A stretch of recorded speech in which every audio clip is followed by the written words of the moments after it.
Hello, and welcome to another edition of Tuesdays with the Disability Policy for All.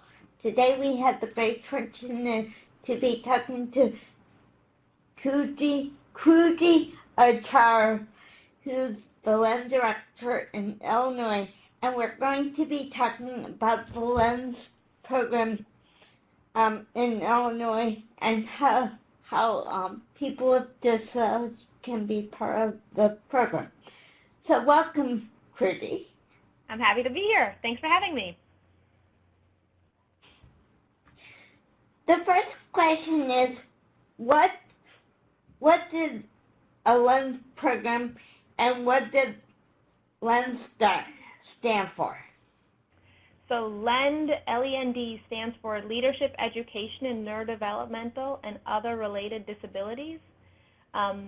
There are 43 LEND programs in the country in 37 states, and each LEND program is set up a little bit differently.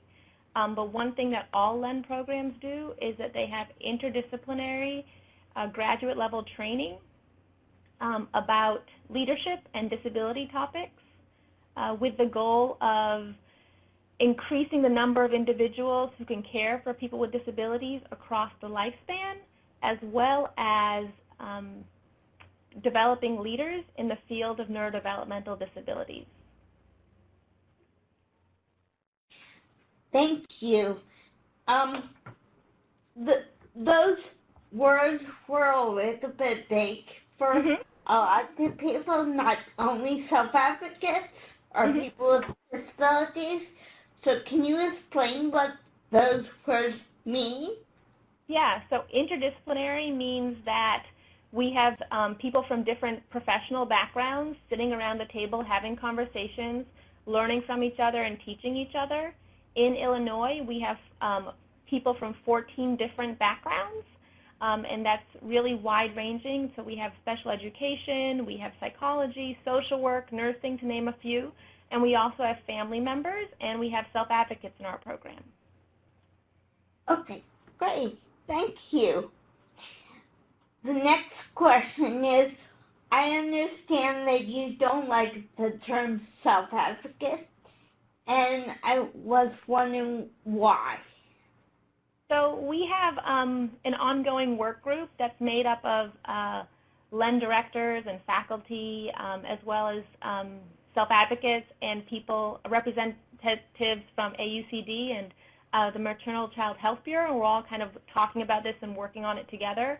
When we started, we talked about the fact that people with disabilities were really involved in LEND programs, but how they were involved really varied based on which program they were involved in. So sometimes were not involved as trainees, but they might be involved as panelists or consultants or in other different roles. So to be able to include all of those different roles, when we were first starting out, we've used the term people with disabilities. As we move forward, I think that we will be using either, and we've talked about it, either self-advocate or advocate to name the discipline and what trainees would be in that discipline.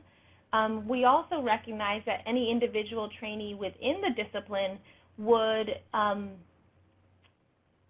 we'd allow for that trainee to kind of identify how that trainee would feel most comfortable identifying with.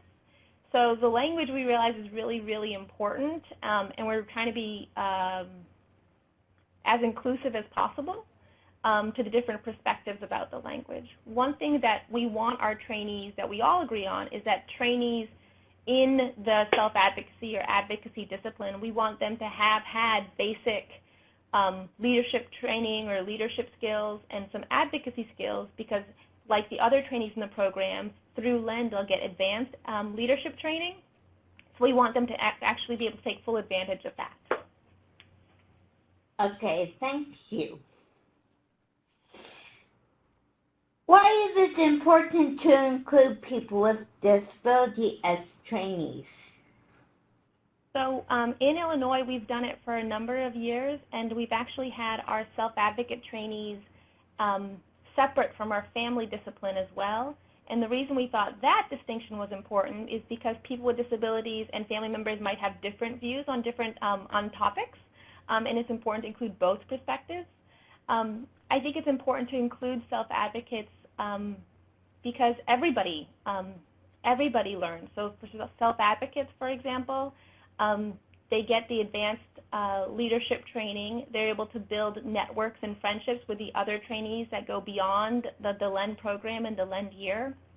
And they get exposure to clinical aspects of disability that they might not get otherwise. And that knowledge can really help strengthen advocacy efforts. For our other trainees, it's nice to have self-advocates around the table. For our professional trainees, it really changes how they intend to practice or how they're going to practice. It really changes how they communicate, and it really makes it more person-centered. For our family members and our family trainees, either parents or siblings, it's nice for them to see what an adult with disability is doing and what the challenges may be, and to learn how they could support their relative best. So it's been a great experience for all our trainees. Okay.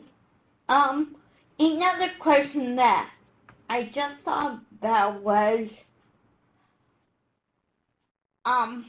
is Illinois the first LEND program that are including people with disability as trainees or self-advocates, whatever we want to call them? But is the LEND, is Illinois the first one? So Illinois has had self-advocates in its program for the last 5 or 6 years. There are other programs that do have self-advocates as trainees as well. And kind of the level of participation might vary between program and program, but there are programs, kind of the majority of LEND programs do include people with disabilities in some way, and we're working and we're talking about how to include people with disabilities as trainees. Okay, thank you. What have you learned? I think you have touched on this, but what have you learned by including people with disability as trainees? I've personally learned a lot as director of the program, and learning how to best support somebody with a disability, and how to ask what support they would need and how to provide that support in a kind of in the best possible way that we can. And so I've learned really about open communication, asking for help even for myself. And so that's kind of been it's been learning for me as well. Okay. Is there any other question? Is there anything else you would like to talk about, or I missed that you would like to say?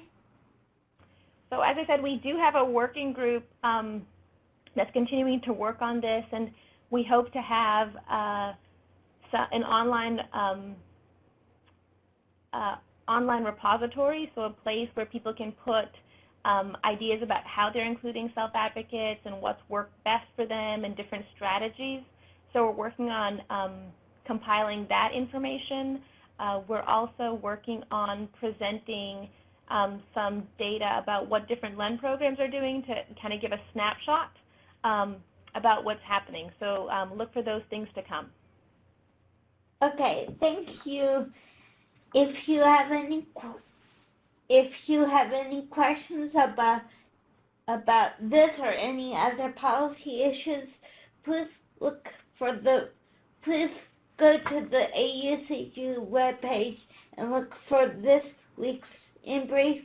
And if you have any questions or comments about this week's Tuesdays with Liz, please leave them in the space below. Thank you and have a nice day. and I look forward to talking to you. And thanks again, Kruti, for your time. Thanks, Liz. Bye. Bye-bye. Bye.